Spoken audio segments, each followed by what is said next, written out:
Bueno, pues orain Terre altxa mesedez. Terre berso irakaslea da, benetako bizitzan, eta orain oholtza gainean ere bai. Eta urte asko daramazki salsa horretan. Eta pues, lehen bere aurrikasleak izan zirenak koskortu dira nunbait, eta atzean ditu bere ikasle izandako 3. Orduan, Terrek azalduko digu nolakoak ziren ikasle horiek txikitan. Gero bakoitzak ere zerbait baldin badu erantzuteko, berak ikusten.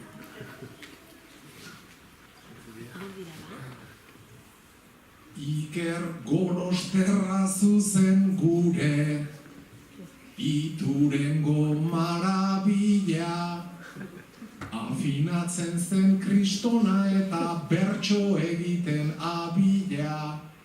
Txiki-txikitan rizoduna zen, guapo-guapoa mutila, baina buruan bazitun berak, beti zorri pila.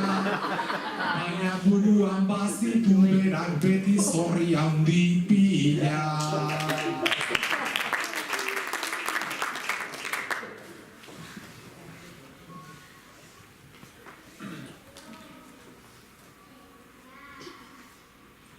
Oraindik ere gogoratzen dut, zuk sartzen zenuen txapa, poto gora eta potoa bera bertzerik etzen ez falta. Zorriaren aia bota duzu, eta arrazoi galanta. Seguru asko izango ziren irakasleak pasata. Seguru asko izango ziren irakasleak pasata.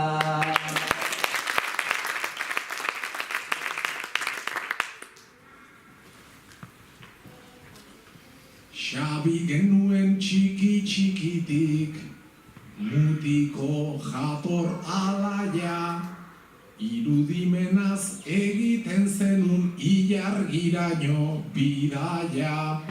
Abizenak alaxe diota, bera dugu Xabi maia, baina pixka bat igotzeko ja iritsi zaizu garaia. Baina pixka bat igotzeko ja iritsi zaizu garaia.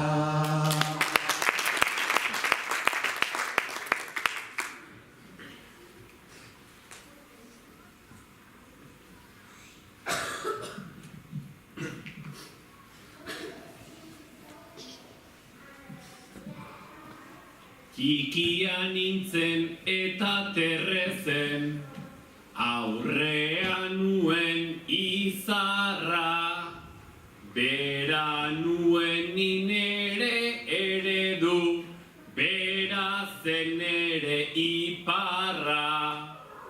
Baina maila igotzeko ere, orain badaukat beharra. Irakaslea txarra genuen, ta ikaslea ere txarra. Irakaslea txarra genuen, ta ikaslea ere txarra.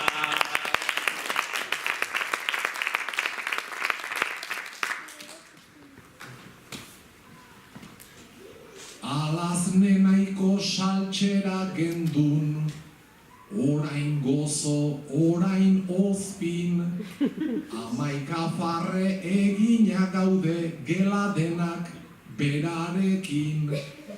Alazne untxalo beti geunden, gutxiste berdinearekin, benga oholtzan hartu dezagun oantxalo bakarrarekin.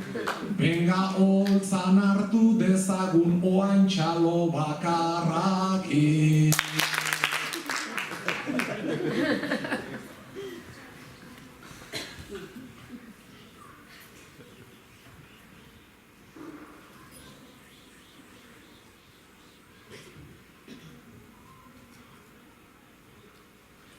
Klasera joaten nintzen ozpina, batzutan bertzetan alai, bertso kantuan itzen jostetan, denbora pasan nola nahi, orduan zuzintudan idolo, eta gaur egun ere bai, baina jadanik haunditu naizta, jo ezazue txalo lasai, baina jadanik haunditu naizta, jo ezazue txalo lasai.